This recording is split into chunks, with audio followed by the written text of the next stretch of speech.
まだ知らないの？空調服と水冷服同時に着るともっと涼しい。実際に着てみます。うわー、めっちゃ涼し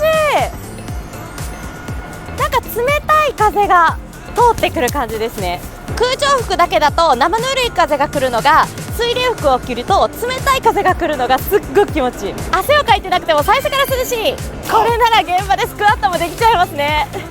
みんなも試してみてね。